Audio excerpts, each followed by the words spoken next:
And just like that, we're back home after a wild weekend in Baltimore. Huge shout out to the city, to the fans, and to everyone in Team Keep It Clean. It really felt like one big family reunion out there. Even though the scoreboard didn't go our way and the Ravens are now heading into the bye week with just 1 win and 5 losses, the experience of being in that stadium, surrounded by love and energy, was truly unmatched. You know, some people question the choice of this game. Out of all the games, this is the one you paid to come to? And I get it. On paper, it didn't look like a thriller. But life has a funny way of making things happen. See, super last minute, I got invited by none other than Governor Wes Moore to come watch the game in his suite. Yeah, the governor of Maryland. That's a sentence I never thought I'd say. It wasn't some over-the-top red carpet type event. Just a few people, a good vibe, and a really cool chance to enjoy football from a different angle. I saw peaks there, a few other familiar faces, and even some big-name content creators who are heavy hitters on Instagram and TikTok. At one point I looked around like, wait a minute, what am I doing here? These folks got millions of followers. But I reminded myself, I'm here because of the people who've supported me from day one. This journey doesn't exist without y'all. That invite, that experience, those moments, all of it is because of you. So, from the bottom of my heart, thank you. Every handshake, every picture, every conversation at the stadium, it meant the world to me. But now let's talk about what happened on the field. Because, phew, that was rough. The Ravens put up only 3 points. 3. They're now sitting at 1 win and 5 losses. And honestly, it's hard to wrap your head around it. This roster? With this level of talent? Even with Lamar Jackson missing a couple of games, nobody expected this. The fan base is stunned. The players look frustrated. The coaching staff? Well, they've got a lot of explaining to do. Let's start with the offense. Things started okay. The run game was moving. The rhythm was there early. But every time it felt like the Ravens were about to build something. Bam, a penalty. Holding call. Offensive pass interference. False start. You name it. It was like they just couldn't get out of their own way. Every time there was a big gain, something wiped it away. They'd push the ball forward and then yank themselves right back. That lack of discipline, that inability to stay clean offensively, killed any chance at momentum. Now let's talk about the quarterback situation. Cooper Rush got the start. And before the game, fans were already calling for Tyler Huntley. Start Snoop, they were saying. He gives us the better chance. And you could understand where they were coming from. Huntley's scrambling adds another layer to the offense. But here's where I stood. I believed Cooper Rush could stretch the field more. With Snoop, it's a lot of checkdowns, a lot of underneath stuff. Cooper's arm could give you more vertical threats. At least, that's what I thought. And then the game happened. Cooper Rush went 11 for 19. 72 yards. 1 interception. And it was as ugly as it sounds. The pressure was constant. The offensive line gave him zero protection. He was running for his life out there. Yeah, he missed some throws. Yeah, he made mistakes. But a lot of it was out of his hands. You could see it. The guy barely had time to breathe, let alone execute a clean drop back and read the field. He was trying, but it just wasn't working. Derrick Henry, though? He showed up. 24 carries for 122 yards. That's over 5 yards per carry. First time he's cracked 100 since week 1. But even that felt hollow. Empty calories, like Shannon Sharp would say. It looked good in the box score, but it didn't move the needle on the scoreboard. The offense stalled when it mattered. And there was that brutal red zone sequence where they got stuffed not once, not twice, but 4 times on the goal line. First, Henry gets a short run. Then, back-to-back quarterback sneaks with Mark Andrews, the tush-push special, and neither worked. On 4th down, they went back to Henry, and he got stuffed again. People were furious. Bad play calling, they said. Just hand it to Derrick 4 times. But honestly, I didn't hate the decision. Because we've seen this offensive line fail to create push for Henry before. Remember the Lions game? Same thing. Derrick gets the handoff. No movement.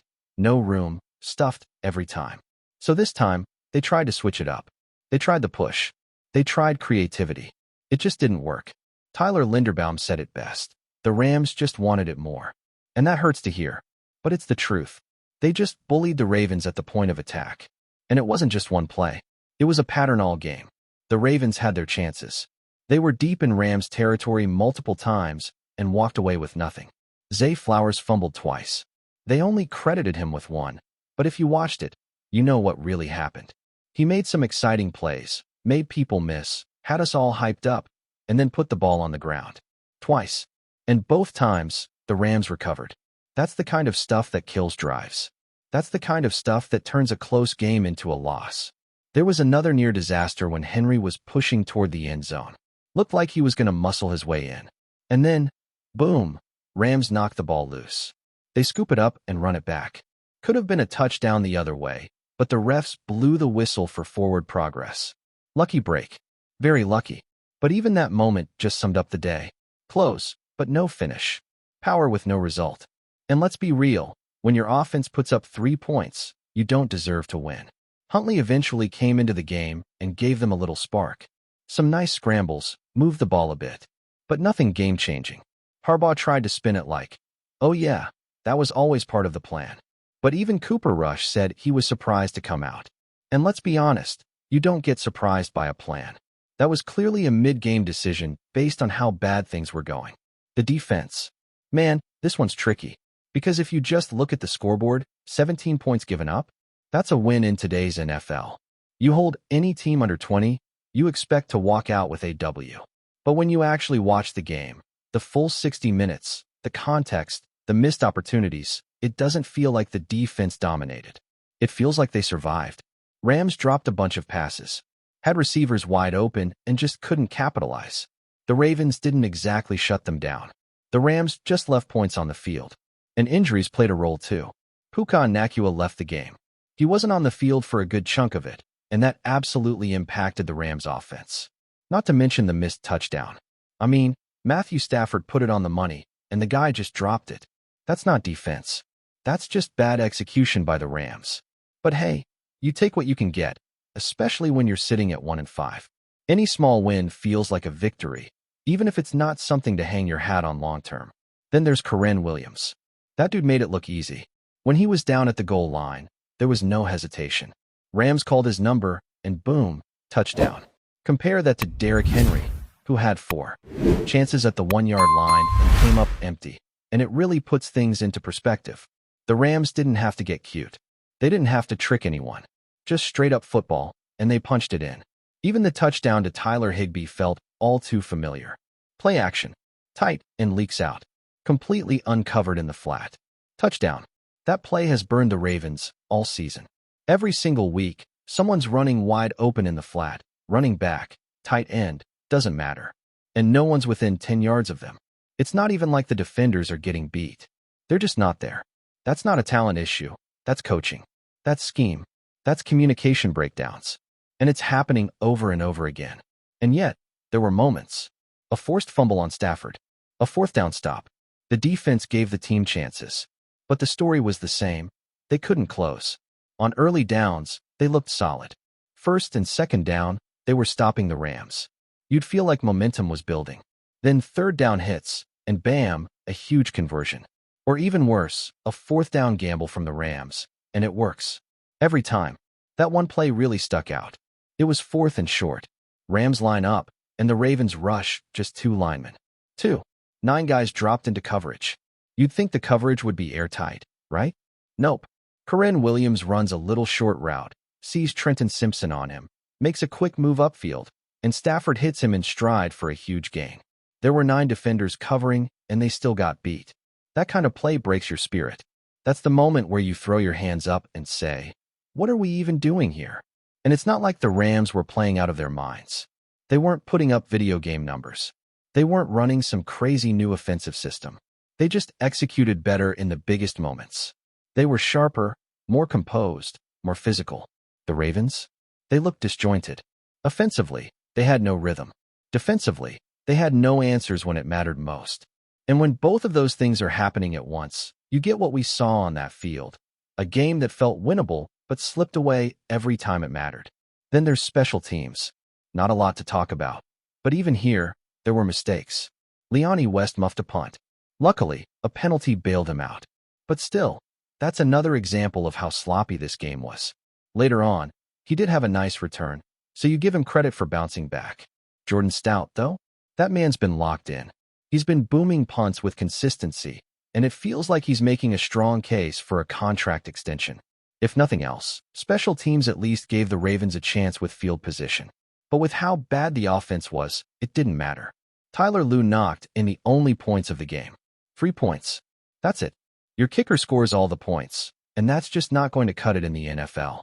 The offense didn't even get close enough again to give him another shot. Just complete dysfunction all the way through. And now we get to coaching. This is where things start to boil over for fans. John Harbaugh tried to explain that the plan was always to play both quarterbacks, Cooper Rush and Tyler Huntley. But nobody's buying that. If that was truly the plan, your starter wouldn't be surprised when he comes out the game. And Cooper Rush was surprised. That tells you everything you need to know. And look, people have every right to be frustrated with the coaching decisions. The play calling in the red zone, the weird personnel usage, the lack of adjustments. It all adds up. This team has the talent. There's no excuse for this level of underperformance. And the scariest part is, they don't seem to have answers. Every week, it's the same issues, the same post-game explanations, the same stubborn refusal to adapt. But here's the thing. Harbaugh already said there won't be any changes to the coaching staff. So if you're waiting for firings, don't hold your breath. That's not happening, at least not right now. The Ravens are going to ride this thing out.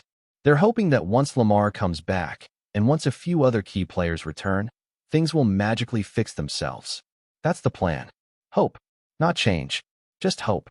And maybe, just maybe, it works. Maybe Lamar comes back, and this team goes on a run. Maybe the offensive line finally gels. Maybe the defense tightens up on third down. It's possible. But based on what we've seen, it's hard to believe that any of that will happen without serious internal reflection. The problems with this team aren't just about missing players. It's deeper than that. It's mental. It's coaching. It's execution. And until those 3 things change, the results probably won't either. Before we dive in, don't forget to hit that subscribe button and give this video a thumbs up. Your support keeps us bringing you the latest news on the Baltimore Ravens. And hey, drop your take in the comments below. We want to hear from the flock. In a move that has shaken the NFL landscape, whispers from Baltimore are heating up the rumor mill.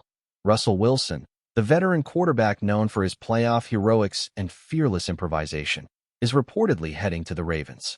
Sources close to the organization hint that Wilson's arrival could be the shot in the arm the struggling Ravens need to turn a floundering season around. Baltimore fans, long accustomed to a ground-and-pound approach anchored by Lamar Jackson, may soon witness a seismic shift in offensive philosophy. The chatter began late last night when insiders suggested that Wilson, frustrated by recent inconsistencies and injuries with his current squad, is exploring a fresh start.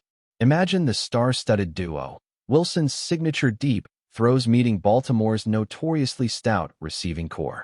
Analysts speculate that pairing Wilson's experience with the Ravens' dynamic rushing attack could produce one of the most balanced offenses in the league.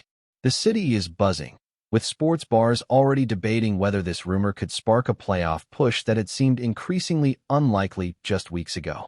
Of course, questions abound. How will Wilson's style mesh with the Ravens system? Can the coaching staff adjust on the fly, or will this be a high-stakes experiment? Fans are divided, some thrilled at the prospect of an immediate upgrade at quarterback, others skeptical that a mid-season shakeup could truly change the team's trajectory. Still, the mere possibility has injected new life into Baltimore's campaign, giving hope to a fan base hungry for excitement.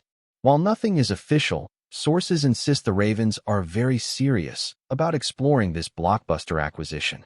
If the deal materializes, it could redefine the remainder of the NFL season, turning Baltimore into a team to watch and Wilson into the city's unlikely savior. For now, speculation reigns supreme, and the NFL world waits with bated breath to see if this tantalizing rumor will become reality, or remain just a fiery spark in the rumor mill. That's it for this update. If you enjoyed the video and want to stay in the loop with exclusive news on our Baltimore Ravens, make sure to subscribe and hit that like button. We'd love to hear what the flock thinks. Drop your thoughts in the comments. See you in the next one.